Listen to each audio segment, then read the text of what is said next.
नमस्कार दोस्तों, चलिए तो स्टार्ट करते हैं भाई। देखो जरा, सबसे पहले आपके सामने आज की कोट मैंने रखी है, मोटिवेशनल कोट है, जिसमें लिखा हुआ है कि always desire to learn something useful.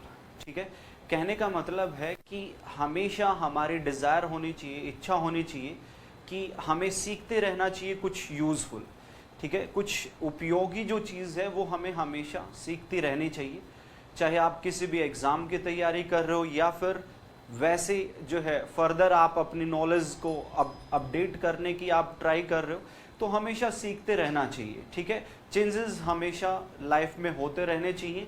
Changes आपकी लाइफ में भी होने चाहिए। चेंजेस जो है आपके एटीट्यूड में भी चेंजेस होने चाहिए। ठीक है, हमें हमेशा जो है गुड से बेटर और बेटर से बेस्ट की ओर हमेशा जो है मूवमेंट रखनी चाहिए। ठीक है, तो आई होप कि आप इस सेंटेंस पे ध्यान देंगे और हमेशा अपनी लाइफ में कुछ न कुछ यूज़फुल हर रोज़ सीखते रहें।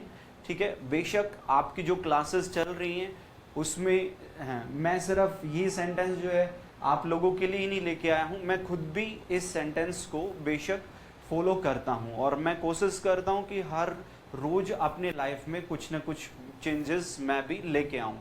ठीक है, अपने जो बिहेवियर है उसको मैं चाहता हूँ कि और काइंड में हो जाऊँ। ठीक है, और जो मेरा एटीट्यूड है वो भी बहुत फ्रूटफुल हो, और लर्निंग में तो बेशक हम लोग लर्न करता ही मैं रहता हूँ। तो आप लोग भी इसी तरीके से अपनी लाइफ में कुछ न कुछ नया सीखते रहें।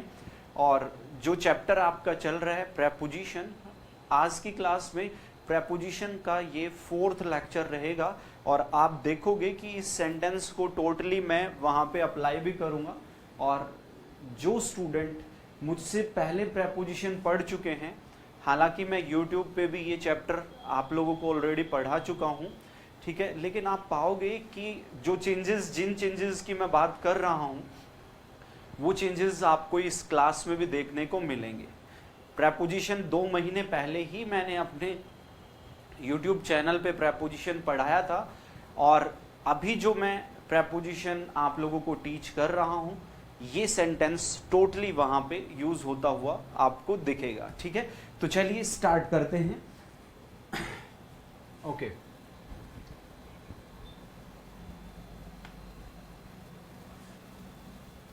जैसा कि मैंने बताया आज की क्लास में चैप्टर हमारा है प्रेपोजिशन और इसके अंदर हम 4th लेक्चर को डिस्कस करेंगे, लेक्चर 4। ठीक है, अब थोड़ा सा रिकॉल कर लेते हैं। लास्ट क्लास में मैंने आप लोगों को बताया था कि कुछ वर्ब्स की एक लिस्ट कंप्लीट मैंने आप लोगों को दी, जिसमें मैंने ट्रांजिटिव वर्ब्स के बारे में आप लोगों को बताया और मैंने बताया कि अक्सर ऐसा होता है कि एग्जामिनर इन ट्रांजिटिव वर्ब्स के बाद में प्रेपोजिशंस आप लोगों को गिवन करके एरर दे देता है। तो उसी चीज़ को आपने ध्यान से चीज़ों को देखना है, आपने चेक करना है कि जो वर्ब दे रखी है, लिस्ट तो मैं लिखवा ही चुका हूँ, उनको 1 2 3 बार आप रिवाइज कर लोगे तो चीज़ें आपको क्लियर हो जाएंगी और आप उसको फिर जो है वहाँ पे इवेल्युएट भी करें सेंटेंस के अंदर कि वो वर्ब ट्रांजिटिव है या नहीं है। ट्रांजिटिव वर्ब का होना सिर्फ इस चीज़ की गारंटी पे डिपेंड होता है कि वर्ब के बाद जो नाउन प्रोनाउन आपको मिलेगा वो नाउन प्रोनाउन बेशक व्हाट या हुम का रिप्लाई होना चाहिए। तो व्हाट और हुम का रिप्लाई जो है वो किसी भी नाउन प्रोनाउन को, वर्ब के बाद आने वाले नाउन प्रोनाउन को उस वर्ब का ऑब्जेक्ट बना देता है और वर्ब आपकी तुरंत ट्रांजिटिव हो जाया करती है।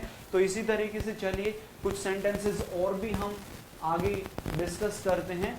और जो लिस्ट मैंने कल की क्लास में आप लोगों को गिवन की थी उसी लिस्ट को हम आज डिटेल डिस्कस करेंगे। मैंने ये भी बताया था कि जो वर्ब्स आपको लिखवाई गई हैं, वेरिएशन रहती हैं, वो वर्ब कभी कभार नेचर उसका चेंज हो जाता है, उन वर्ड्स का पार्ट ऑफ स्पीच चेंज हो जाता है और वर्ब्स के अलावा दूसरे नेचर को वो अडॉप्ट कर लेती हैं, वो नाउन बन जाती हैं या एडजेक्टिव बन जाती हैं। तो ऐसी कंडीशन में उनके साथ प्रेपोजिशन का आना जरूरी हो जाया करता है। तो उसी चीज को, वही वेरिएशंस, जितने भी वेरिएशंस हैं उनको हम बहुत माइन्यूटली देखेंगे, डिस्कस करेंगे, जानेंगे। ठीक है, तो चलिए एक सेंटेंस में आप लोगों को ये गिवन कर रहा हूं।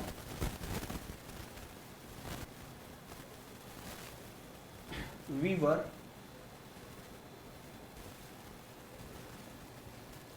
Awaiting for the bus there. ये एक सेंटेंस मैंने आप लोगों को गिवन किया है। सेंटेंस है we were awaiting for the bus there. ठीक, इस सेंटेंस में थोड़ा सा ध्यान दें। आप देख पा रहे हो ये वर नाम का वर्ड नेचर में हेल्पिंग वर्ब है और अवेटिंग नाम का ये वर्ड नेचर में मेन वर्ब है। ठीक है, और ये मेन वर्ब से पहले बेशक वी सब्जेक्ट हो गया, और ये जो बस नाम का वर्ड है, ठीक है, बस नाम का जो वर्ड है बेशक ये नाउन है तो नाउन ऑब्जेक्ट हो सकता है, या तो ये ऑब्जेक्ट जो है इस वर्ब का ऑब्जेक्ट होगा, वर्ब ट्रांजिटिव हो जाएगी, और यदि ये ऑब्जेक्ट वर्ब का ऑब्जेक्ट ना होके यहाँ पे हम ये भी देख सकते हैं कि ये प्रेपोजिशन का ऑब्जेक्ट भी हो सकता है। ऐसी कंडीशन में ये वर्ब आपकी इंट्रांजिटिव वर्ब हो जाया करती है। और बेशक क्योंकि आप लोगों ने उस लिस्ट को नोट कर लिया है, आप जान चुके हो, लिस्ट के बारे में आपको पता चल गया है, आपने देखा होगा कि अवेटिंग नाम की, अवेट नाम की वर्ब भी उसी लिस्ट के अंदर एग्जिस्ट करती थी। ठीक है, तो चलिए चेक करते हैं। बेशक ये जो ऑब्जेक्ट है ये डायरेक्ट ऑब्जेक्ट है, और ये हमें पता है कि ये व्हाट का रिप्लाई है। कैसे क्वेश्चन करेंगे? What were we awaiting there. हम वहां पे क्या अवेट कर रहे थे, क्या इंतजार कर रहे थे, तो रिप्लाई मिला वी वर अवेटिंग बस देयर। तो ये जो बस नाम का वर्ड है बेशक डायरेक्ट ऑब्जेक्ट है, व्हाट का रिप्लाई है, तो व्हाट का रिप्लाई हो गया तो ये वर्ब बेशक आपकी ट्रांजिटिव हो गई। और हम जानते हैं कि ट्रांजिटिव वर्ब्स के बाद में अक्सर प्रेपोजिशंस गिवन करके एरर दे दी जाया करती हैं। सेंटेंस जैसे ही हमने कहा we were awaiting the bus there, ये देयर नाम का जो वर्ड है ये बेशक एडवर्ब है, एडवर्ब ऑफ प्लेस है, और ये जो देयर है ये आपका वेयर का रिप्लाई है। ठीक है, कैसे क्वेश्चन करोगे? ठीक है, where were we awaiting, where were we awaiting the bus, where were we awaiting the bus, तो रिप्लाई मिला we were awaiting the bus there. तो ये जो एडवर्ब ऑफ प्लेस है ये वेयर का रिप्लाई है।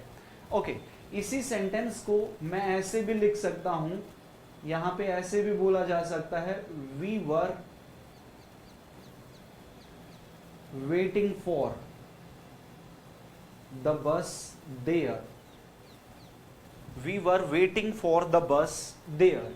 अब यहां पे देखो वेटिंग नाम का जो वर्ड वर्ब है बेशक ये इंट्रांजिटिव वर्ब होती है, और वेट अपने साथ एक प्रेपोजिशन क्या डिमांड करती है?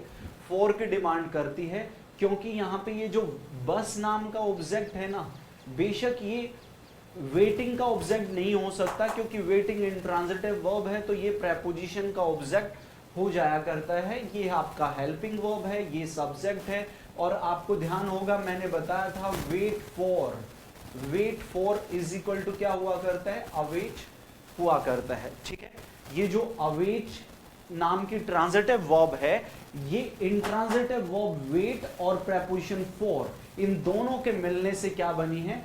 अवेट नाम की ट्रांजिटिव वर्ब बना करती है। तो इस बात को भी आप लोगों ने अच्छे से देखना और समझना है। ठीक है, तो इस तरीके से ये सेंटेंस आपके सामने मैंने गिवन किया है। ठीक है, एक सेंटेंस ये भी देखो, I will consider about your offer. I will consider about your offer. इस सेंटेंस में भी देखें, ये जो कंसीडर नाम की वर्ब थी, ये वर्ब भी बेशक मैंने आपको उसी लिस्ट में अवेलेबल किया था जिसके बारे में हम लोग डिस्कस करेंगे। देखो जरा, ये जो कंसीडर वर्ब है विल मॉडल ऑक्सिलियरी वर्ब के बाद में यूज किए हैं। First form of the verb है, ये सब्जेक्ट हो गया। योर ऑफर नाम का वर्ड ऑब्जेक्ट है, डायरेक्ट ऑब्जेक्ट है, और बेशक ये व्हाट का रिप्लाई हो जा रहा है। व्हाट का रिप्लाई है, ठीक है। What will I consider, what will I consider, किसे कंसीडर करने की बात हो रही है, बेशक I will consider your offer, ये ऑब्जेक्ट व्हाट का रिप्लाई है, वर्ब ट्रांजिटिव हो गई, ट्रांजिटिव वर्ब के बाद कंसीडर नाम की इस ट्रांजिटिव वर्ब के बाद में बेशक इस अबाउट नाम के प्रेपोजिशन को सेंटेंस में से ड्रॉप कर दिया जाएगा, ठीक है।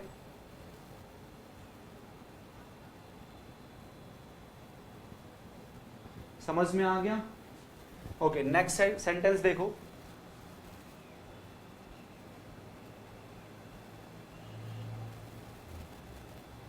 she greatly influences,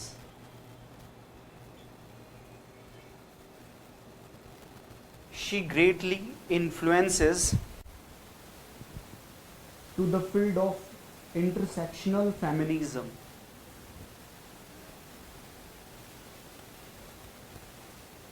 field of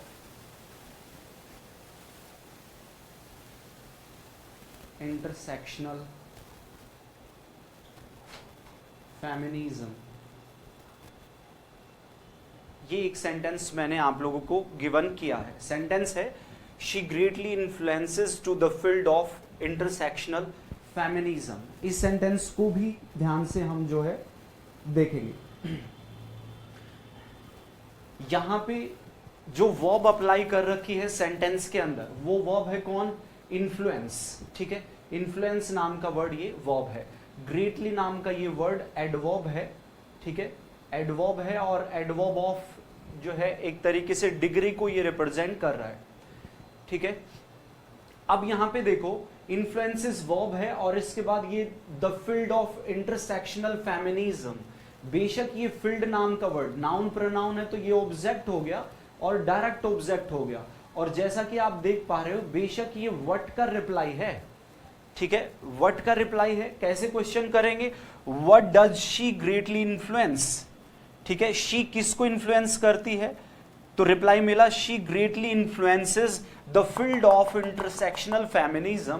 तो ये वर्ब जो है व्हाट का रिप्लाई है, तो ट्रांजिटिव वर्ब हो गई, और ये जो टू प्रेपोजिशन है, बेशक हम जानते हैं वर्ब के बाद ट्रांजिटिव वर्ब के तुरंत बाद ऑब्जेक्ट आया करते हैं, तो ऑब्जेक्ट तब आएगा इस सेंटेंस में जब हम इन्फ्लुएंस नाम की इस वर्ब के बाद में प्रेपोजिशन टू को ड्रॉप कर देते हैं, ठीक है। तो इस तरीके से आप लोगों का ये सेंटेंस जो है ओके हो चुका है। यस और नो, एग्री कर रहे हो? ठीक है, चलिए और सेंटेंसेस को हम देखते हैं। एक सेंटेंस मैंने आप लोगों को लिखा था,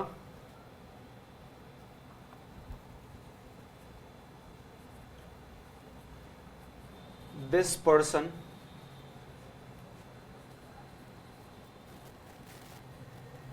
does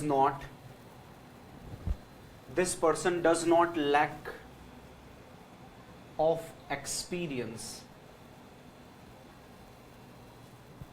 ठीक है। एक सेंटेंस ये देखना, ध्यान देना, सेंटेंस मैंने कहा है this person does not lack of experience। इस सेंटेंस में हम देख सकते हैं कि ये डज नाम का वर्ड नेचर में क्या, हेल्पिंग वर्ब, राइट, और लैक नाम का ये word main verb, this person ये सब्जेक्ट हो गया, एक्सपीरियंस नाम का वर्ड ऑब्जेक्ट है, डायरेक्ट ऑब्जेक्ट है। क्या ये डायरेक्ट ऑब्जेक्ट व्हाट का रिप्लाई है? क्या ये वर्ब के बाद मिलने वाला व्हाट का रिप्लाई यानी कि ऑब्जेक्ट है? क्या वर्ब ट्रांजिटिव है? और यदि ये व्हाट का रिप्लाई नहीं है एक्सपीरियंस, तो ये ऑफ नाम की प्रेपोजिशन के बाद आके प्रेपोजिशन का ऑब्जेक्ट है और वर्ब इंट्रांजिटिव है। ये हम सेंटेंस में चेक करेंगे, ठीक है। तो देखते हैं, ये बेशक व्हाट का रिप्लाई है, what does this person not lack, ये जो पर्सन है क्या चीज लैक नहीं करता है। लैक का मतलब यहां पे कमी होने से है, इस पर्सन के अंदर क्या कमी नहीं है, ठीक है। तो रिप्लाई मिला this person does not lack, जो है एक्सपीरियंस ऑब्जेक्ट हो गया, वर्ब ट्रांजिटिव हो गई, प्रेपोजिशन ऑफ को सेंटेंस में से ड्रॉप कर देंगे। अप्लाई किए, सेंटेंस आपका तुरंत ओके हो गया है, ठीक है। और देखते हैं सेंटेंस इसी पैटर्न पे। एक सेंटेंस मैं कह रहा हूं,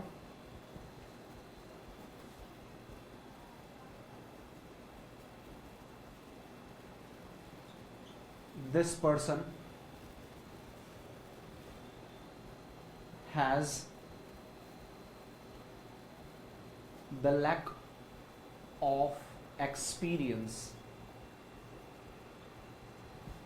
एक सेंटेंस ये देखना, ठीक है। ओवरऑल यदि हम बात करें ना, तो चीजें सिर्फ और सिर्फ आप लोगों ने करना क्या है कि सिर्फ ये देख लेना कि जो सेंटेंस आपको गिवन किए गए हैं उसमें डिफरेंट जो वर्ड्स, जिन वर्ड्स की मैं बात कर रहा हूं उनके पार्ट ऑफ स्पीच को आइडेंटिफाई करना है, ठीक है, उनके नेचर को समझना है। यदि पार्ट ऑफ स्पीच और नेचर आपको पता चल गया तो जो कॉन्सेप्ट आपका चला हुआ है जैसे ही वेरी करेगा केस, तुरंत जो है फिर प्रेपोजिशन के आने के चांसेस हो जाते हैं।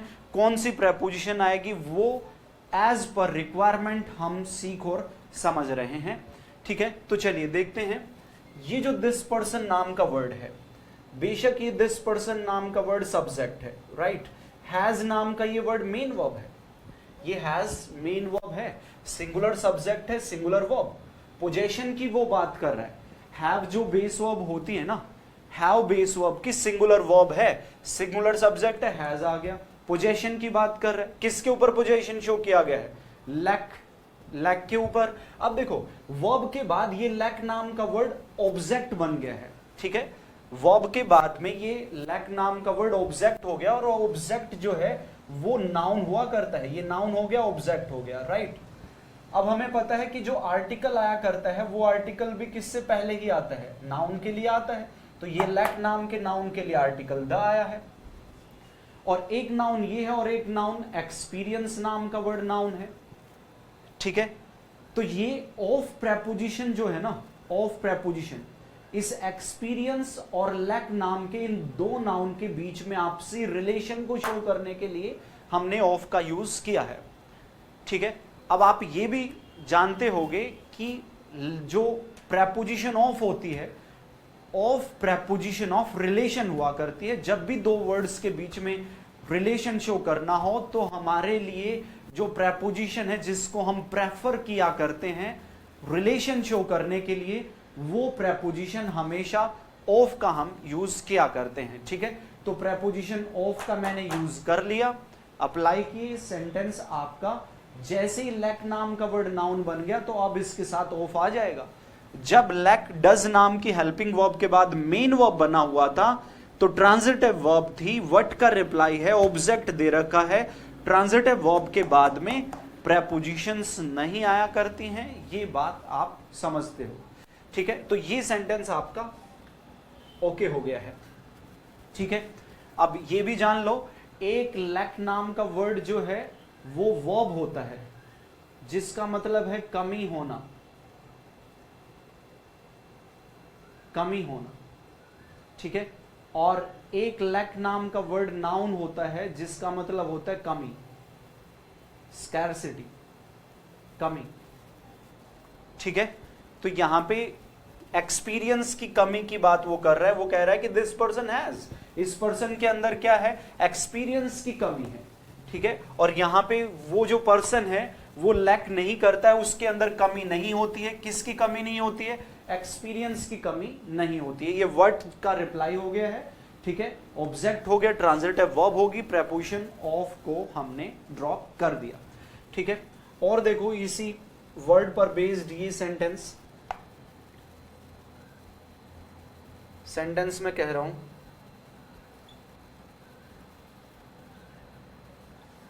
this person is lacking in experience. This person is lacking in experience. ये जो कंटेंट है भाई मैं आप लोगों को अवेलेबल कर रहा हूं, जिस तरीके से प्रेपोजिशन और बाकी के दूसरे चैप्टर्स भी, सभी चैप्टर्स की मैं बात कर रहा हूं, जिस तरीके से आप पढ़ रहे हो, ठीक है, जो कंटेंट का लेवल मैं आप लोगों को अवेलेबल कर रहा हूं, ठीक है। आप में से बहुत सारे स्टूडेंट्स तो ऐसे भी होंगे जो दूसरी जगह पे पढ़े होंगे, किसी दूसरे टीचर से भी बेशक पढ़े होंगे, ठीक है। आप लोगों ने बेशक और दूसरे टीचर्स के ऑनलाइन बैचेस भी परचेज कर किए होंगे या फिर ऑफलाइन क्लासेस में भी आप पढ़े होंगे, ठीक है। आगे आने वाले टाइम में भी आगे आने वाले कुछ साल तक, और हाल फिलहाल की तो बात मैं कर ही रहा हूं। ठीक है, ये जो कंटेंट का एक लेवल मैं आप लोगों को अवेलेबल कर रहा हूं, ये बिल्कुल जो है लीक से हटके मैं आप लोगों को चीजें बता रहा हूं, और बहुत अच्छी तरीके से, बहुत मैक्सिमम कंटेंट मैं चाह रहा हूं कि आप लोगों को मिले और आपकी इंप्रूवमेंट वहां पे बेशक श्योर हो जाए। ठीक है, तो बने रहें और अच्छे से आप अपने नोट्स बनाते रहें, अच्छे से आप इन पे फोकस करते हुए चीजों को समझते रहें। ठीक है, प्रोग्रेस होना वो तय है। ठीक है, जो सेंटेंस मैंने शुरुआत में लिखवाया था उसमें भी बात जो है बेशक वही मैं आपको कह रहा था। इस सेंटेंस को देखो, सबसे पहले ये लैकिंग नाम का वर्ड जो है ना, इसको वर्ब कंसीडर ना करें, क्योंकि वर्ब जो होती है लैक नाम की वर्ब, वो स्टैटिक वर्ब हुआ करती है, वो कभी भी कॉन्टिन्यूअस फॉर्म में नहीं आया करती है। मैं आपको बता दूं, लैकिंग कौन कर रहा है? दिस पर्सन, पर्सन लैकिंग कर रहा है। ये जो पर्सन है ना, बेशक ये सेंटेंस का सब्जेक्ट है, और ना सिर्फ सब्जेक्ट है बल्कि लैकिंग करने का काम ये पर्सन ही कर रहा है, तो ये डूअर भी है, एक्टिव वॉइस में है। तो एक्टिव वॉइस में बी बेस वर्ब की फॉर्म के बाद लैकिंग पर्सन कर रहा है, तो बी बेस वर्ब यानी कि लिंकिंग वर्ब के बाद में ये लैकिंग कॉम्प्लीमेंट हो गया। तो अब ये क्या बन जाता है? कॉम्प्लीमेंट यानी कि एडजेक्टिव बन जाता है, नाउन नहीं है ये। ठीक है, लैकिंग होना ये क्वालिटी को बता रहा है। किसकी क्वालिटी? लैकिंग कौन कर रहा है? पर्सन। तो ये एडजेक्टिव हो गया।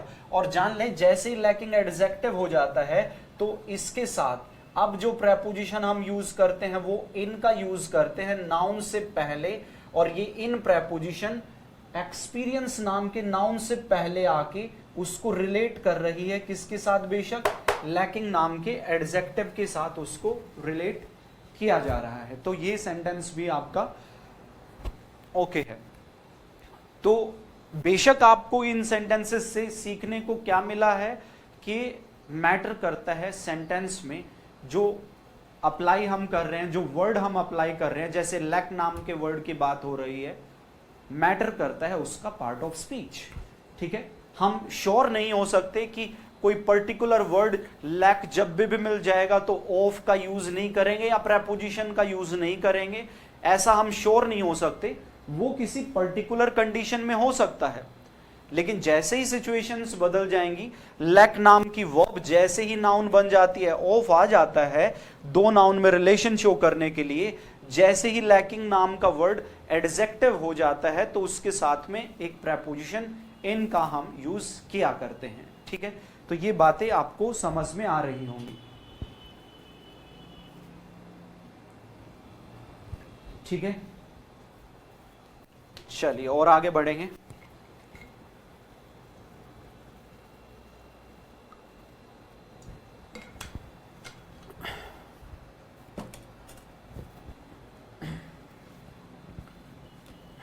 एक सेंटेंस ये देखो,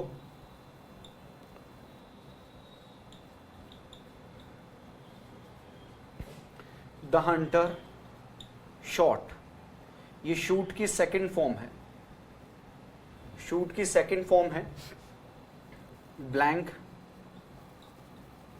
the lion and killed it. The hunter shot blank the lion and killed it. एक सेंटेंस ये है, एक सेंटेंस है the hunter shot blank the lion but it escaped.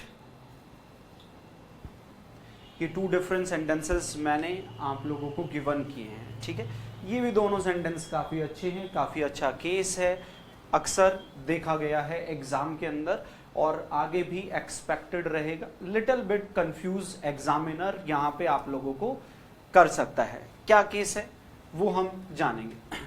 बेशक शूट नाम की वर्ब आप देख चुके हो, इस लिस्ट जो मैंने आपको लिखवाई थी लास्ट लेक्चर में, लेक्चर 3 में जो मैंने आप लोगों को लिस्ट अवेलेबल की थी, उसमें इस वर्ब को भी आप लोगों ने पाया था। ठीक है, ये शूट नाम का वर्ड नेचर में क्या है? वर्ब है।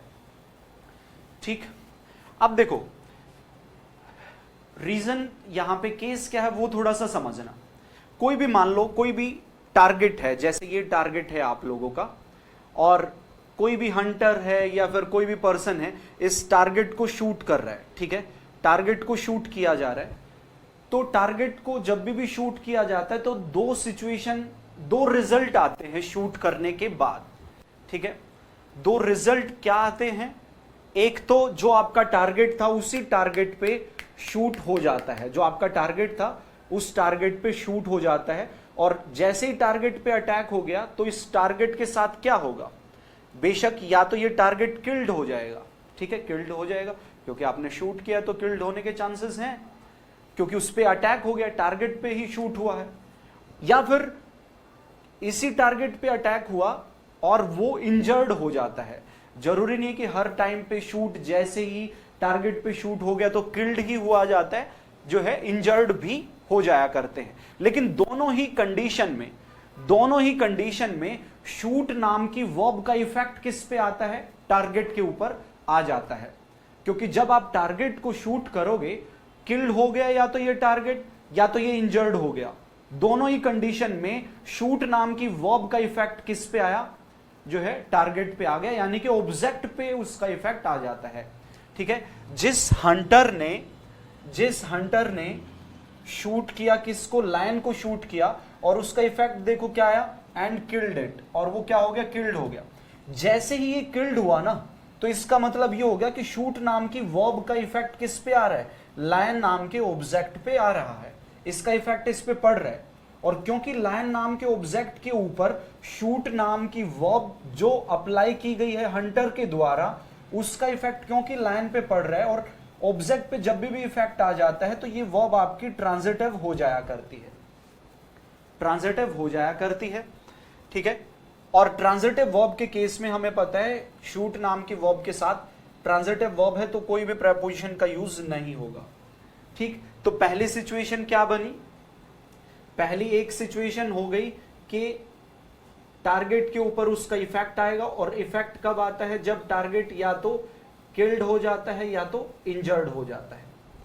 ये कंडीशन में शूट का इफेक्ट ऑब्जेक्ट पे आ जाता है, वर्ब ट्रांजिटिव हो जाती है, और यहां पे नो प्रेपोजिशन, कोई भी प्रेपोजिशन का यूज हम नहीं किया करते हैं, राइट। लेकिन एक दूसरी सिचुएशन भी बन सकती है, और वो दूसरी सिचुएशन क्या है कि मान लो ये आपका टारगेट था, कोई हंटर है और वो हंटर इसको शूट कर रहा है, राइट। लेकिन अक्सर ऐसा भी हो जाता है कि जब उसने शूट किया तो इस टारगेट ने मूवमेंट की, वो इधर उधर हिल गया, या फिर टारगेट जो अटैक करने वाला जो हंटर है वो पॉइंट पे शूट नहीं कर पाया, तो कभी कभार जो है टारगेट क्या हो जाता है, एस्केप्ड हो जाता है, मिस हो जाता है टारगेट। तो जैसे ही टारगेट जो है आपका एस्केप्ड हो गया, ठीक है, या मिस्ड हो गया, तो हमें पता है टारगेट एस्केप्ड या मिस होने के केस में इस शूट नाम की वर्ब का इफेक्ट किस पे नहीं होगा, बेशक ऑब्जेक्ट पे तो इफेक्ट उसका हुआ ही नहीं, क्योंकि उसने शूट तो किया, लेकिन जो उसने शूट किया, अटैक जो उसने किया, बिकॉज ऑफ एस्केप, क्योंकि एस्केप वहां पे वो हो गया, ठीक है, और टारगेट जैसे ही मिस हो गया तो शूट नाम की वर्ब का कोई इफेक्ट अब ऑब्जेक्ट पे नहीं रह जाता है। जैसे ये देखो, ये हंटर यहां पे सब्जेक्ट है, राइट, शूट की सेकंड फॉर्म वर्ब है। अब ये लायन नाम का वर्ड जो है ना, ऑब्जेक्ट तो है, लेकिन जैसे ही वो कह रहा है बट इट एस्केप्ड, लेकिन ये क्या हो गया, एस्केप्ड हो गया। अब एस्केप्ड हो गया, इसका मतलब इस शूट नाम की वर्ब का इफेक्ट किस पे नहीं आ रहा है, लायन पे आ ही नहीं रहा है, क्योंकि वो एस्केप्ड हो गया। तो जब वर्ब का इफेक्ट लायन ऑब्जेक्ट पे नहीं पड़ रहा है, तो ये ऑब्जेक्ट वर्ब का ऑब्जेक्ट ना होके अब ये किसका ऑब्जेक्ट होगा, प्रेपोजिशन का ऑब्जेक्ट होगा, और प्रेपोजिशन का ऑब्जेक्ट मिल गया तो इट मींस ये वर्ब आपकी अब इंट्रांजिटिव वर्ब बन जाया करती है, क्योंकि वर्ब का इफेक्ट आपके लायन पे नहीं पड़ रहा है। क्योंकि ये जो है आप देख रहे हो, ये आपको रेफरेंस मिला हुआ है, इट एस्केप्ड, लायन जो है वो एस्केप्ड हो गया है, तो ये रेफरेंस आपको तय कर रहा है कि शूट नाम की वर्ब का इफेक्ट लायन पे तो हुआ ही नहीं, और जब इस लायन पे इस वर्ब का इफेक्ट नहीं हुआ तो ये वर्ब का ऑब्जेक्ट ना होके प्रेपोजिशन का ऑब्जेक्ट होगा, और ये वर्ब इंट्रांजिटिव वर्ब बन जाया करती है। और अब हम जानते हैं कि इंट्रांजिटिव जो वर्ब होती है, इंट्रांजिटिव वर्ब अपने बाद प्रेपोजिशन लिया करती है। तो ऐसी कंडीशन में शूट के साथ अब जो हम प्रेपोजिशन यूज करते हैं वो एट प्रेपोजिशन का यूज कर दिया जाता है। यहां पे प्रेपोजिशन हम एट का यूज करेंगे, यहां पे कोई प्रेपोजिशन नहीं आई है। ये सिचुएशन कंडीशन आपकी रहा करती है, वही मैंने अप्लाई की है। ये सेंटेंस ओके है क्योंकि ये रेफरेंस कह रहा है कि किल्ड हो गया, यानी कि शूट नाम की वर्ब का इफेक्ट लायन नाम के ऑब्जेक्ट पे पड़ा है, वर्ब का इफेक्ट आ रहा है, तो वर्ब ट्रांजिटिव, कोई प्रेपोजिशन नहीं। एस्केप्ड नाम का ये वर्ड रेफरेंस दे रहा है कि इस वर्ब का इफेक्ट जो है लायन पे नहीं हो रहा है, ये ऑब्जेक्ट वर्ब का ऑब्जेक्ट नहीं, प्रेपोजिशन का ऑब्जेक्ट है। इंट्रांजिटिव वर्ब के बाद में शूट के साथ एक प्रेपोजिशन जो आती है वो एट का यूज हम किया करते हैं। ये सिचुएशन कंडीशन जो है आपकी रहती है। आई होप कि ये बातें आप लोगों को समझ में आ रही होंगी, ठीक है। तो चलिए और आगे सेंटेंस को देखते हैं।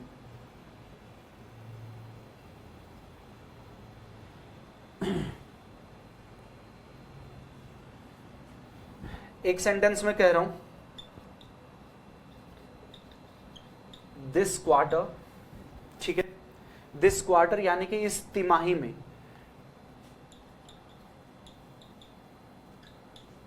we will emphasize about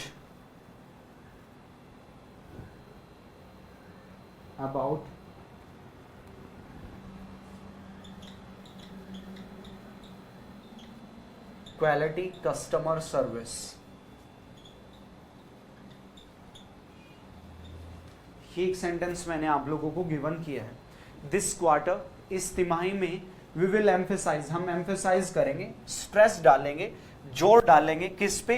quality customer service पे, ठीक है। ये सेंटेंस आपको मैंने गिवन किया है।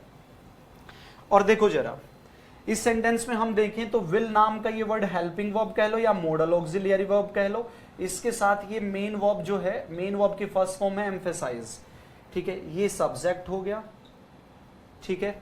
और ये जो क्वालिटी कस्टमर सर्विस है, बेशक, ठीक है, ये क्वालिटी कस्टमर सर्विस नाम का वर्ड ये ऑब्जेक्ट है, और ऑब्जेक्ट है या नहीं है ये हम देखेंगे।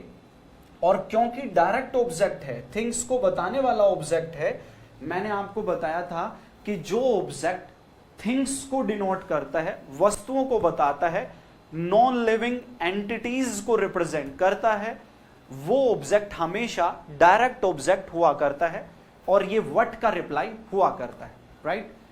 और यदि कोई ऑब्जेक्ट पर्सन को यानी कि लिविंग एंटिटीज को रिप्रेजेंट करता है तो वो ऑब्जेक्ट पर्सन को बताने वाला ऑब्जेक्ट हमेशा इनडायरेक्ट ऑब्जेक्ट हुआ करता है।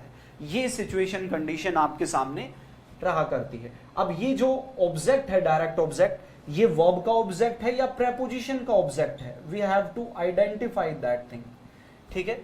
ये हमें चेक करना है कि ये जो ऑब्जेक्ट है ये वर्ब का ऑब्जेक्ट है यानी कि ट्रांजिटिव वर्ब है, या फिर प्रेपोजिशन का ऑब्जेक्ट है यानी कि वर्ब इंट्रांजिटिव है, ये हमें चेक करना है। चलिए क्वेश्चन करते हैं। What will we emphasise, sorry, question जब करेंगे तो वी के साथ शैल का यूज करते हैं। What shall we emphasise, what shall we emphasise, किसको एम्फेसाइज वो करने की बात कर रहा है। तो रिप्लाई क्या मिला जब हमने व्हाट से क्वेश्चन किया, तो we will emphasise quality customer service. तो ये क्वालिटी कस्टमर सर्विस जो है ये बेशक डायरेक्ट ऑब्जेक्ट व्हाट का रिप्लाई है, वर्ब ट्रांजिटिव हो गई। ट्रांजिटिव वर्ब्स के बाद में अक्सर प्रेपोजिशन गिवन करके एरर दी जाया करती हैं, इसको ड्रॉप कर देंगे।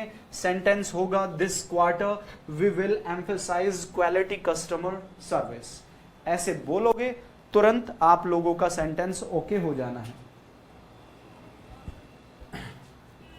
ठीक है। ये सिचुएशन कंडीशन जो है आपके सामने रहा करती है, ओके, ठीक है। चलिए और नेक्स्ट देखते हैं और सेंटेंसेस को चेक कर लेते हैं। अच्छा, मैं आपको ये भी बता दूं कि ये जो सिचुएशन मैंने आप लोगों को एम्फेसाइज नाम की वर्ब के केस बताया है ना, ठीक है, एम्फेसाइज, ये एम्फेसाइज बेशक वर्ब है, यही कॉन्सेप्ट जो है ये स्ट्रेस नाम की वर्ब पे भी अप्लाई होता है। स्ट्रेस भी वर्ब होती है और दोनों का मतलब एक ही हुआ करता है, चाहे स्ट्रेस देख ले चाहे एम्फेसाइज देख ले। और इन दोनों वर्ब्स के बारे में हम लोगों ने जो है बात की है। ये दोनों ही वर्ब्स थी, एम्फेसाइज भी थी वहां पे, और आप देखोगे तो आप पाओगे स्ट्रेस भी वहां पे आपको अवेलेबल मिलेगी। जैसे सेंटेंस, एक सेंटेंस में कह रहा हूं,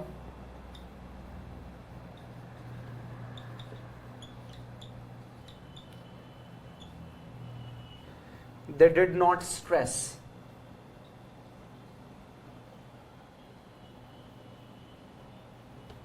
they did not stress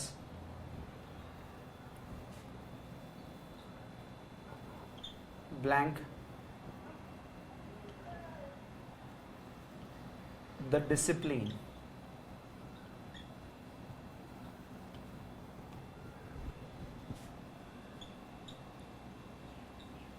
in the last meeting।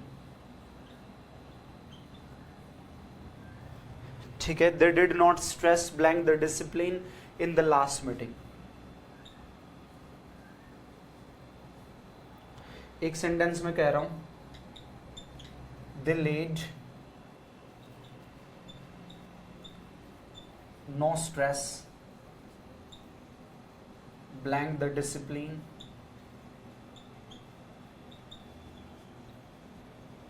in the last meeting। ये टू डिफरेंट सेंटेंसेस मैंने आपको बताए हैं, गिवन किए हैं, और मैंने कहा कि जो कॉन्सेप्ट आपका स्ट्रेस का होता है या एम्फेसाइज का होता है, ये दोनों रिजेंबल करते हैं एक दूसरे से, क्योंकि दोनों का मीनिंग भी एक ही है। Stress is equal to emphasize ही होता है, दोनों वर्ब है, तो दोनों के साथ वही सिचुएशन रहा करती है। देखो जरा, डिड नॉट नाम का ये वर्ड हेल्पिंग वर्ब है, स्ट्रेस मेन वर्ब है, और हमें पता है कि स्ट्रेस ट्रांजिटिव वर्ब्स की लिस्ट में आई थी, तो डिसिप्लिन नाम का ये डायरेक्ट ऑब्जेक्ट है, ये व्हाट का रिप्लाई है, व्हाट का रिप्लाई है डायरेक्ट ऑब्जेक्ट, तो वर्ब ट्रांजिटिव हो गई। ट्रांजिटिव वर्ब के साथ कोई प्रेपोजिशन का यूज नहीं करेंगे। लेकिन अगले सेंटेंस में ले की सेकंड फॉर्म लेड, ये वर्ब है। ले मीन्स क्या होता है? टू पुट, डालना, ठीक है। क्या पुट करने की वो बात कर रहे हैं? वर्ब से पहले ये सब्जेक्ट हो गया, वर्ब के बाद ये स्ट्रेस नाम का वर्ड ऑब्जेक्ट हो गया, और ऑब्जेक्ट क्या होता है? नाउन या तो प्रोनाउन। और हमें ये भी पता है कि ये नो नाम का डिटरमिनर नाउन स्ट्रेस को डिटरमाइन कर रहा है। नो नाम का जो डिटरमिनर है ये स्ट्रेस नाम के नाउन को डिटरमाइन कर रहा है। जैसे ही स्ट्रेस नाउन हो गया, ठीक है, तो तुरंत अब स्ट्रेस के साथ एक प्रेपोजिशन जो है ऑन का यूज कर देंगे। अब देखो, वर्ब का ऑब्जेक्ट जो है ये वर्ब का ऑब्जेक्ट हो गया, स्ट्रेस वर्ब का ऑब्जेक्ट हो गया, और the discipline in the last meeting, ये जो ऑब्जेक्ट है ये ऑन नाम की प्रेपोजिशन का ऑब्जेक्ट बन चुका है, ये प्रेपोजिशन का ऑब्जेक्ट हो गया है। अप्लाई किए, सेंटेंस आपका ओके हो गया है। जल्दी से रिप्लाई करें, ठीक है।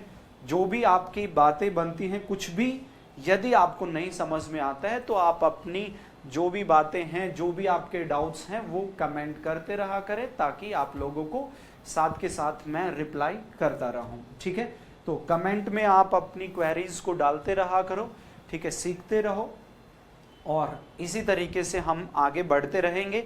स्ट्रेस यहाँ पे वर्ब है, ट्रांजिटिव वर्ब्स की लिस्ट में से मिलने वाली एक वर्ब थी, दैट्स वाई ट्रांजिटिव वर्ब है तो ऑब्जेक्ट ये आ गया, ठीक है। वर्ब का ऑब्जेक्ट है, कोई प्रेपोजिशन नहीं आएगी। यहाँ पे लेड वर्ब है, ये ऑब्जेक्ट हो गया, नाउन हो गया, और नाउन जो है ये नाउन, इसके साथ रिलेशन शो किया जा रहा है प्रेपोजिशन ऑन के द्वारा। प्रेपोजिशन का जो नाउन है, प्रेपोजिशन का जो ऑब्जेक्ट है, उसका रिलेशन किसके साथ किया जा रहा है? स्ट्रेस नाम की वर्ब नाउन के साथ किया जा रहा है। जैसे ही स्ट्रेस नाउन बनेगा तो हम उसके साथ एक प्रेपोजिशन ऑन का यूज कर दिया करते हैं। ये बात आप लोगों को समझ में आ गई होगी, ठीक है। तो चलिए और आगे बढ़ते हैं। प्रेपोजिशन का लेक्चर 4th ये आपके सामने चल रहा है।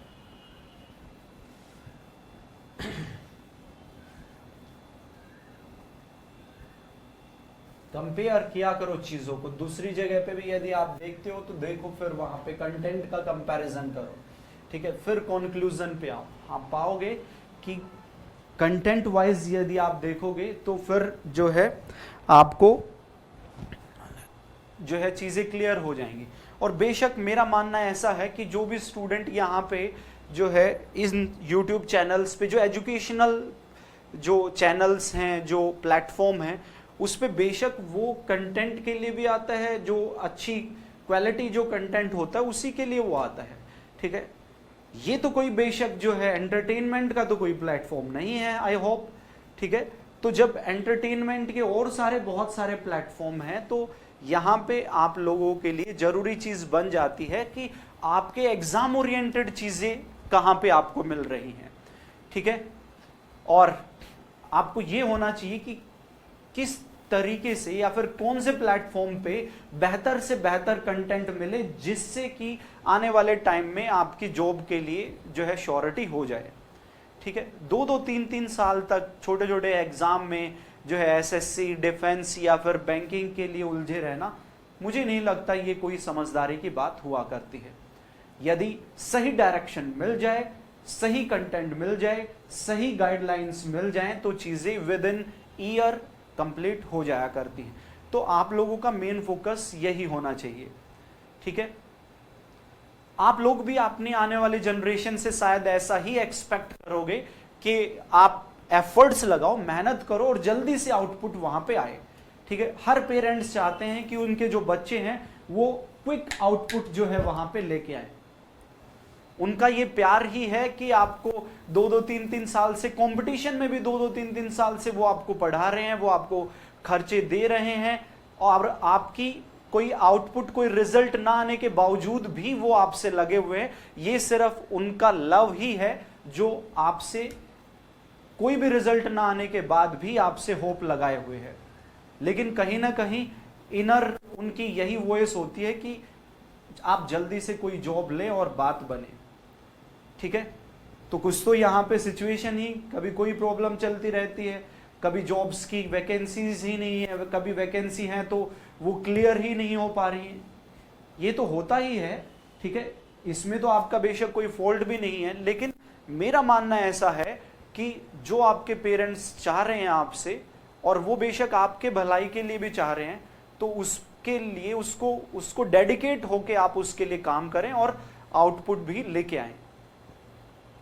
आप देखना, जब आप उस एज ग्रुप में जाओगे जहां पे अभी आपके पेरेंट्स हैं, या फिर जब आपकी कोई आगे आने वाली जनरेशन जब होगी, तो आप भी ऐसा ही एक्सपेक्ट कर रहे होगे कि बेहतर आपको मिल जाए और जल्दी से आप जो है कंक्लूजन पे आए, जल्दी से सेटल हो, चीजें सही हो जाए, ठीक है। तो ये भी उनकी भी अभी आप लोगों से यही डिमांड है।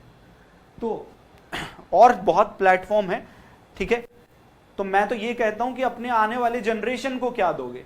क्या ऐसे टीचर्स का एक झुंड दोगे जो मस्ती करते हैं और जो इधर उधर की बातें और एग्जाम ओरिएंटेड जो चीजें या उनका कंटेंट या तो इतना सा है, ठीक है, जो आपको वहां तक पहुंचा ही नहीं सकता, या फिर और बहुत सारी बातें हैं। क्या आप क्या दे रहे हो अपने आने वाले जनरेशन को? ये देखो ना, आपकी जॉब लगेगी या नहीं लगेगी, चलो वो तो आगे की बात है, लेकिन आपके छोटे जो है वो भी तो अभी जो है आगे आने वाले टाइम में वो भी तो ऐसे ही आपकी तरह ही परेशान होंगे।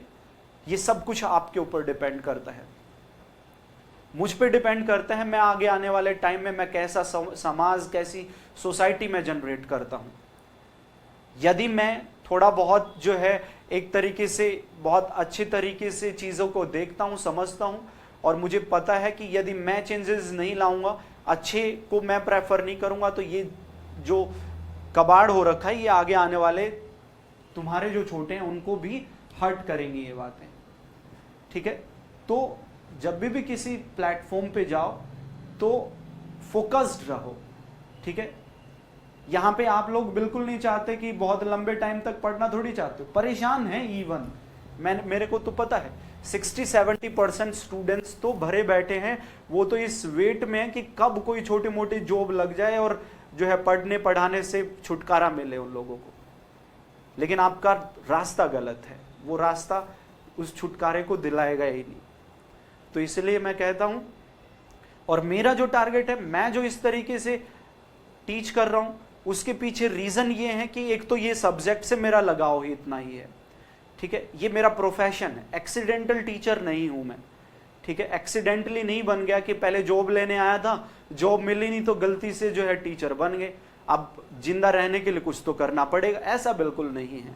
इस फील्ड में जब मैं आया था तो मैं आया ही टीचिंग की पॉइंट ऑफ व्यू से था, ठीक है। कंपटीशन जो मैं पढ़ा रहा हूं तो पहले दिन से ही पढ़ाने के पर्पज से ही आया था, मेरे को कोई जॉब वॉब जो है इंस्पेक्टर बनना नहीं होता था, कोई ऑफिसर रैंक की पोस्ट मेरे को नहीं चाहिए थी, ठीक है, क्योंकि मेरे ब्लड में ही ये चीज दौड़ती है, तो मेरे को तो टीच ही करना था और आगे भी टीच ही करना रहेगा।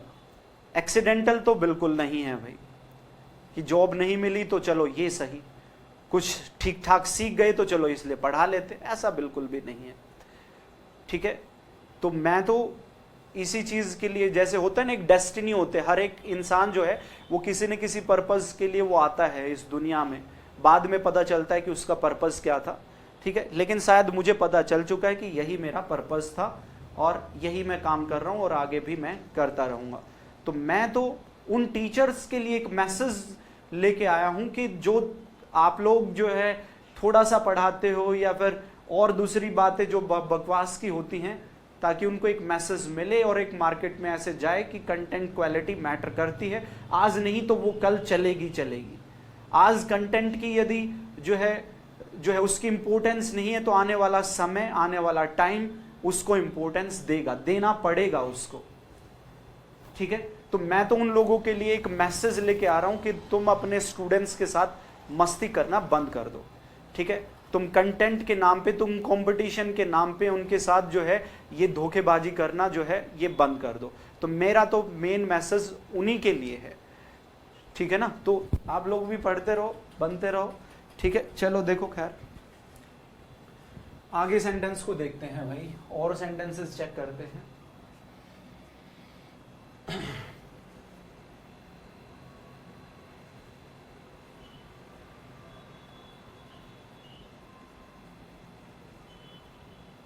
The British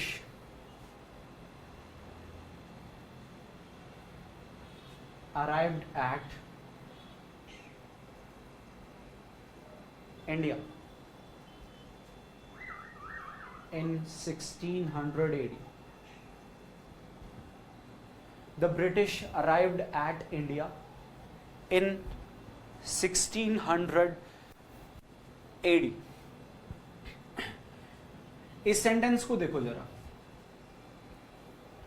इस सेंटेंस में समझना, मैंने यहां पे आप लोगों को बताया था कि अराइव जो एक वर्ब होती है ना, ठीक है, अराइव के साथ एक प्रेपोजिशन एट भी आती है और एक प्रेपोजिशन जो है इन भी आया करती है, और ये जो अराइव होती है ये इंट्रांजिटिव वर्ब होती है और इसके साथ ये प्रेपोजिशन एट या इन लग जाती है तो इज इक्वल टू क्या बन जाता है, रीच बन जाता है, ठीक है। तो ये रीच जो है ये आपके ट्रांजिटिव वर्ब हो जाया करती है, ये सिचुएशन आपकी रहती है, ठीक है, सेंटेंस ओके होता है। तो ये जो अराइव्ड है ना, ये अराइव्ड बेशक ये इंट्रांजिटिव वर्ब है, इसके साथ ये प्रेपोजिशन है, लेकिन और ये इंडिया नाम का वर्ड ये प्रेपोजिशन का ऑब्जेक्ट हो जाएगा क्योंकि इंट्रांजिटिव वर्ब है, ठीक है। लेकिन दोनों में फर्क क्या होता है कि एट जो प्रेपोजिशन जो यूज करते हैं अराइव के साथ, वो यूज करते हैं before smaller places, before small places, छोटे जगहों के नाम से पहले हम जो है एट का यूज करते हैं, और इन जो होता है वो बिग प्लेसेस के नाम से पहले हम जो है वो इन प्रेपोजिशन का यूज किया करते हैं। ये बातें आप लोगों ने स्कूल लेवल में भी अपने पढ़ी होंगी, ठीक है। स्कूल लेवल में भी इस तरीके की प्रेपोजिशंस जो है वहां पे मेजोरिटी में हुआ करती थी, बहुत थोड़ी थोड़ी बातें बताई जाती थी। मैं अपनी खुद की बात करूं, अपने खुद के स्कूल की जो है लाइफ के बारे में बात करूं तो बहुत ज्यादा एडवांस पॉइंट ना पढ़ा के कुछ सेलेक्टेड चीजें ही वहां पे बताई जाती थी। एट स्मॉल प्लेस से पहले और इन जो है वो बिग प्लेसेस से पहले हम यूज किया करते हैं। तो इंडिया यहाँ पे consider as a big place किया जा रहा है, तो यहाँ पे एक प्रेपोजिशन हम जो यूज करेंगे वो प्रेपोजिशन इन का यूज करेंगे। The British arrived in India in 1600 AD। ये सिचुएशन बन गई है। अब एक बात और समझो, preposition plus noun, India noun हो गया, ये एडवर्ब है और एडवर्ब ऑफ प्लेस है। प्रेपोजिशन प्लस नाउन, ये भी एडवर्ब है, ये एडवर्ब ऑफ टाइम है। ठीक है, जब एडवर्ब चैप्टर में जाओगे तो मैं आपको बताऊंगा कि जो एडवर्ब होती है, एडवर्ब ऑफ जो है मैनर, प्लेस और टाइम, ये जो तीनों एडवर्ब होती हैं इनका अपना एक सीक्वेंस होता है। उसी सीक्वेंस के अकॉर्डिंग हमें इनको सेंटेंस में यूज करना होता है, अप्लाई करना होता है। ठीक है, और वो सीक्वेंस क्या होता है, पहले मैनर आता है, मैनर नहीं है तो फिर प्लेस आएगा और फिर लास्ट में टाइम आता है। ठीक है, ये जो सीक्वेंस बनता है ये एमपीटी ये सीक्वेंस बन जाता है, मैनर, प्लेस और टाइम। इस सीक्वेंस के अकॉर्डिंग जो एडवर्ब्स होती हैं वो जो है एक सीक्वेंस में हम लेके आते हैं, यूज किया करते हैं। तो सेंटेंस बन गया, the British arrived in India in 1600 AD। और द ब्रिटिश नाम का ये जो वर्ड है, आपको पता है ब्रिटिश एडजेक्टिव है और ये आर्टिकल द है, ये कॉमन नाउन प्लूरल है, common noun plural. The British का मतलब यहाँ पे जो ब्रिटिश पीपल है उनको रिप्रेजेंट ये कर रहा है, होल क्लास को बता रहा है, उसकी पूरी कम्युनिटी को बता रहा है। जो ब्रिटिश लोग थे, ठीक है, एक कम्युनिटी में जो आए थे, वो arrived in India in 1600 AD। ठीक है, लेकिन यदि यही सेंटेंस यहां पे इस तरीके से मैं लिखता हूं, the British reached India in 1600 AD। अब इस सेंटेंस को समझ लेना, arrive at is equal to reach होता है और ये रीच जो है ये ट्रांजिटिव वर्ब है और ट्रांजिटिव वर्ब के बाद अब ये इंडिया ऑब्जेक्ट हो गया है, ये व्हाट का रिप्लाई है। ठीक है, what did the British reach in 1600 AD। British ने व्हाट क्या रीच किया, ठीक है, क्या रीच किया इन 1600 AD, तो रिप्लाई मिला द ब्रिटिश रीच्ड इंडिया। अब ये इंडिया नाउन है, ये एडवर्ब नहीं है, ये वेयर का रिप्लाई जब होता है, यहां पे यदि हम बात करें इन इंडिया, ये वेयर का रिप्लाई है, एडवर्ब ऑफ प्लेस। अराइव किए वेयर, इन इंडिया, ठीक है, इन 1600 AD, ये व्हेन का रिप्लाई हो गया, ये व्हेन का रिप्लाई। एडवर्ब ऑफ टाइम जो होता है वो व्हेन का रिप्लाई हुआ करता है। अब यहां पे अब कुछ बातें, ये जो पॉइंट मैं बता रहा हूं ना आप लोगों को कि कौन व्हाट का रिप्लाई होता है, कौन व्हेन का रिप्लाई होता है, इस बात को समझना हो यदि, वेयर का रिप्लाई कौन होता है, व्हाट काइंड ऑफ और हाउ ऑफन, इनके रिप्लाई कौन कौन हुआ करते हैं, मैं आप लोगों से चाहूंगा कि प्रेपोजिशन की ये जो वीडियो देख रहे हो आप लोग, सीक्वेंस में देखोगे तो बात बहुत शानदार बनेगी। मैं आपसे चाहूंगा कि ये बातें मैंने फर्स्ट लेक्चर, प्रेपोजिशन के फर्स्ट लेक्चर में बताई हैं, एक बार जाओ देखो, विजिट करो उस फर्स्ट वीडियो को, तो सारी की सारी चीजें आपकी क्लियर हो जाएंगी। इंग्लिश एक लैंग्वेज है, ये एक सीक्वेंस की डिमांड करती है, ये बात हमेशा ध्यान रखना है। ठीक है, तो सीक्वेंस में ही चीजें यहां पे आपको देखने सीखने को मिलेंगी। तो एक बार चले जाना, फर्स्ट से देखना। कोई स्टूडेंट इस लेक्चर में आज ही पहली दफा आया है तो उन स्टूडेंट्स को भी मैं सजेस्ट करूंगा कि वो सीक्वेंस से देखें। ठीक है, सीक्वेंस से देखोगे, एक दिन में आप 3 लेक्चर हुए हैं तो एक दिन में 3 लेक्चर भी देख सकते हो। यदि आप जो है इन लेक्चर्स में इन्वॉल्व होना चाहते हो तो पहले वो वीडियो देखें, तब फिर बाद में जाएं। सीक्वेंस में जाओगे, सिस्टमैटिक तरीके से रन करोगे तो बात बनेगी। ठीक है, तो यहां पे ये सेंटेंस बिल्कुल आपका ओके हो गया है। इन 1600 AD, ये आपका एडवर्ब है, एडवर्ब ऑफ टाइम है, और ये एडवर्ब ऑफ टाइम किसका रिप्लाई है, ये व्हेन का रिप्लाई है। ठीक है, तो ये ऑब्जेक्ट हो गया। और ट्रांजिटिव वर्ब के बाद हमेशा समझ लेना, पहले ऑब्जेक्ट आता है और फिर एडवर्ब ऑफ टाइम, मैनर या प्लेस आता है। ऐसे बोलोगे the British reached in 1600 AD India, गलत हो जाएगा। ट्रांजिटिव वर्ब के बाद पहले ऑब्जेक्ट चाहिए, बाद में जो भी adverb, adverb of manner, adverb of place या एडवर्ब ऑफ टाइम जो भी दे रखी है वो हम बाद में ही यूज करेंगे। इन बातों को हमेशा ध्यान रखना है। एक सीक्वेंस में जाओ, सीक्वेंस में चीजों को मेंटेन करो, तब बात बना करती है। ठीक हो गया यहां तक? चलिए और सेंटेंस देखते हैं। एक सेंटेंस में कह रहा हूं,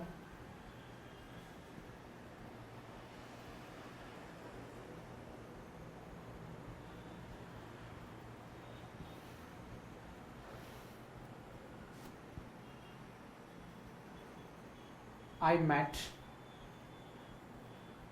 blank my friend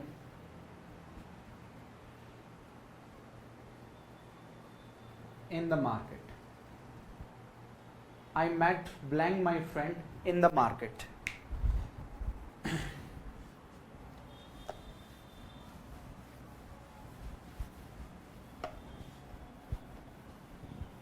ज़्यादा बड़ी वीडियो मैं नहीं रख रहा हूँ, 1 घंटा मैक्सिमम जो है क्लास में लेता हूँ, ठीक है।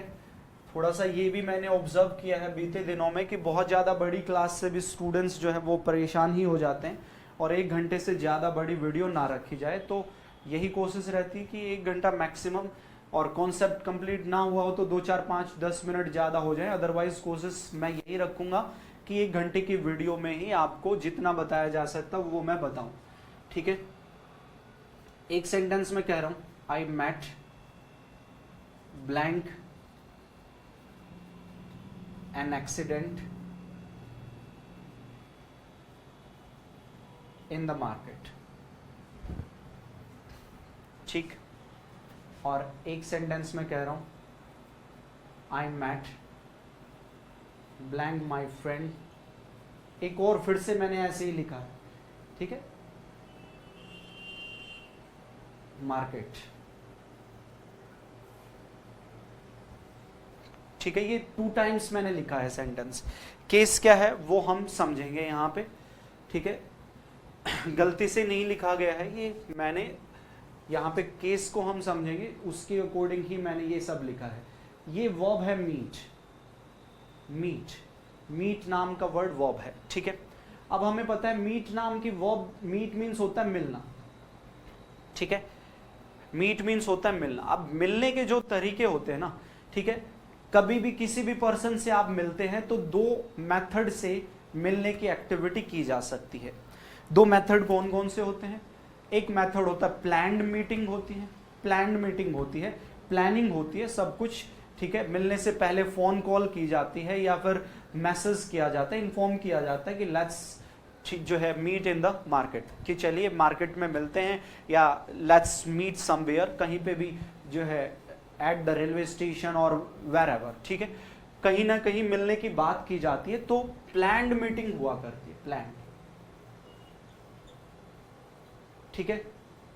कभी कभार जो मीटिंग होती है आपने देखा होगा कि अनप्लैंड मीटिंग भी हो जाया करती है, अनप्लैंड, ठीक है। आपने कोई प्लानिंग व्लानिंग नहीं की है, ठीक है, अनप्लैंड था, कोई बात नहीं हुई थी, कोई फोन पे टॉक नहीं हुई थी, ठीक है। आप कहीं जा रहे थे, सामने वाला जिससे आप मिले वो भी उस रास्ते से जा रहा था, अचानक से आप लोगों का मिलना हो गया है। तो एक मीटिंग जो होती है वो अनप्लैंड होती है। यही सिचुएशन रहा करती है, आप मानते भी होंगे इस बात को, ठीक है। अब देखो, जब हम बात करते हैं प्लान्ड विजिट की बात करते हैं, प्लान्ड मीटिंग की हम बात किया करते हैं, तो प्लान्ड मीटिंग के केस में जो हम यूज करते हैं, प्लान्ड मीटिंग के केस में ये वर्ब जो होती है वो ट्रांजिटिव वर्ब हुआ करती है, और ट्रांजिटिव वर्ब के केस में इसके साथ कोई भी प्रेपोजिशन हम यूज नहीं किया करते हैं, कोई प्रेपोजिशन नहीं आती है। प्लान्ड मीटिंग के केस में ट्रांजिटिव वर्ब हो गई, मैं मिला, अपने फ्रेंड से मिला, ठीक है, हमारी बात थी तो फ्रेंड से मिला, तो प्लानिंग थी तो मुझे पता था कि हाँ किससे मिलना है, तो ये जिससे मैं मिला हूं वो वर्ब का ऑब्जेक्ट हो जाता है, ट्रांजिटिव वर्ब हो जाती है, और जो है कोई प्रेपोजिशन यूज नहीं करते हैं। एक कंडीशन ये होती है। लेकिन जब अनप्लैंड विजिट होती है, ठीक है, अनप्लैंड होती है, तो ऐसी कंडीशन में जो ऑब्जेक्ट होता है ना वो मीट नाम की वर्ब का ऑब्जेक्ट ना होके वो प्रेपोजिशन का ऑब्जेक्ट हो जाता है, ठीक है, क्योंकि कोई डिसाइड नहीं था, ठीक है, आपने तय नहीं किया था, तो सडन मिल गया वो, ठीक है, अचानक से जब वो मिल गया है तो ये जो ऑब्जेक्ट बनता है, ठीक है, ये ऑब्जेक्ट जो है यहाँ पे प्लान्ड था, तो प्लान्ड था तो वर्ब का इफेक्ट किस पे आ रहा है, माय फ्रेंड पे आ रहा है, तो ये वर्ब यहाँ पे ट्रांजिटिव वर्ब होती है और इसके साथ कोई प्रेपोजिशन यूज नहीं करते। I met my friend in the market, मैं अपने फ्रेंड से मिला मार्केट में। लेकिन ये देखो, आई मेट ब्लैंक एक्सीडेंट, अब ये जो एक्सीडेंट है ना, एक्सीडेंट जो होता है तो ये हमेशा अनप्लैंड होता है, इसमें कोई प्लानिंग नहीं होती एक्सीडेंट वगैरह के लिए, तो अनप्लैंड होता है। तो ये मीट नाम की वर्ब अनप्लैंड सिचुएशन में इंट्रांजिटिव वर्ब कंसीडर की जाती है सब्जेक्ट, और ये जो ऑब्जेक्ट है ये प्रेपोजिशन का ऑब्जेक्ट बनता है। तो प्रेपोजिशन के ऑब्जेक्ट के केस में मीट नाम की वर्ब के साथ एक जो प्रेपोजिशन हम यूज करते हैं वो विद का यूज किया जाता है। यहां पे जो प्रेपोजिशन यूज होती है वो विद का हम यूज किया करते हैं, विद प्रेपोजिशन रहा करती है। उसी तरीके से पहले सेंटेंस में ये मैंने किससे मिला, माय फ्रेंड, और ये देख लो ये माय फ्रेंड नाम का जो वर्ड है ना ये ऑब्जेक्ट है, ये इनडायरेक्ट ऑब्जेक्ट है, और ये इनडायरेक्ट ऑब्जेक्ट कभी भी व्हाट का रिप्लाई नहीं हो सकता। ये किसका रिप्लाई है, ये whom का रिप्लाई है। कैसे, whom did I meet in the market, market में किससे मिला, I met my friend in the market, ठीक है, मार्केट में जो है फ्रेंड से मिला है। लेकिन एक तो प्लान्ड मीटिंग मैंने बता दी, लेकिन जैसे ही ये माय फ्रेंड नाम का वर्ड ऑब्जेक्ट, ठीक है, whom का रिप्लाई ना होके ये प्रेपोजिशन का रिप्लाई होता है, ऐसी कंडीशन में ये इंट्रांजिटिव वर्ब हो जाती है। और जैसे ही मीट के साथ विद का यूज कर रखा है, इट मींस यहां पे जो मीटिंग की वो बात कर रहा है वो अनप्लैंड मीटिंग की वहां पे बात हो रही होती है। तो ये सेंटेंस भी सही है और ये सेंटेंस भी सही है, दोनों ही ओके हुआ करते हैं। लेकिन वेल नोन होता है कि मीट के साथ कोई प्रेपोजिशन नहीं है तो ये प्लान्ड मीटिंग की बात वो कर रहा है, और मैट के साथ जैसे ही विद लग गया, जैसे यहां पे एक्सीडेंट के केस में था, ये भी तो अनप्लैंड जो है विजिट थी, अनप्लैंड मीटिंग थी, ठीक है। कभी कंफर्म तो नहीं होता कि एक्सीडेंट से मिलना, या फिर ऐसा एक्सपेक्ट तो हम नहीं करते हैं, तो ये भी अनप्लैंड थी तो मैट के साथ विद आ गया, मीट के साथ। वही केस यहां पे प्लान्ड जब थी तो मैंने कोई यूज नहीं किया, और जब अनप्लैंड होगी तो मीट के साथ क्या आ गया, विद आ गया। दोनों ही सेंटेंसेस को ओके कंसिडर किया जाता है। ये वही बात है जैसे शूट के साथ एट भी यूज होता है और कोई प्रेपोजिशन यूज नहीं होती है। जब शूट के साथ कोई प्रेपोजिशन नहीं है, इट मींस हम अंडरस्टूड करते हैं, हम मान रहे होते हैं कि जो वर्ब है उसका इफेक्ट उस ऑब्जेक्ट पे पड़ रहा होता है। वो ट्रांजिटिव वर्ब किल्ड या इंजर्ड वहां पे माना जाता है कि हाँ या तो किल्ड हुआ होगा या तो इंजर्ड हुआ होगा। यदि मेंशन भी नहीं है तो ऐसा कंसीडर किया जाता है, ठीक है। और जब शूट के साथ एट है तो शूट एट जब वो कह देता है तो अंडरस्टूड होता है कि यहां पे ये जो वर्ब है ये इंट्रांजिटिव वर्ब है, और जो ऑब्जेक्ट है वो ऑब्जेक्ट वर्ब का ना होके एट नाम की प्रेपोजिशन का ऑब्जेक्ट है। और फिर अंडरस्टूड ये होता है कि जो शूट किया गया है उसका इफेक्ट किस पे नहीं आया है, ऑब्जेक्ट पे नहीं आया, और सिचुएशन कैसी रही होगी, बेशक एस्केप्ड की सिचुएशन रही होगी। ये ऐसा कंसीडर किया जाता है, ऐसा माना जाता है, ठीक है। तो इस तरीके से ये जो बातें हैं मैंने आपको बताई हैं, और आई होप कि अब टाइम हो गया है, 1 घंटे की क्लास हमने कर ली है। इसी कॉन्सेप्ट को कल की क्लास में और आगे बढ़ाएंगे, ठीक है, और आगे हम इसको लेके जाएंगे। एक लेक्चर और होगा तब जाके ये वर्ब का केस मैं कंप्लीट करा पाऊंगा आप लोगों को, ठीक है। बहुत डिटेल हम डिस्कस कर रहे हैं, सेंटेंसेस, मैक्सिमम सेंटेंसेस मैं कोशिश करता हूं कि आप लोगों के सामने लेके आए जाए, जिससे आपकी ऑब्जर्वेशन डीप हो और जो है बहुत बेहतर रहे, आप लोगों के लिए फायदेमंद रहे, ठीक है। तो आई होप कि यहाँ तक बातें समझ में आई होंगी, ठीक है। मिलते हैं नेक्स्ट क्लास में, तब तक के लिए जो है अपना और अपनों का ख्याल रखें। चलिए, गुड लक।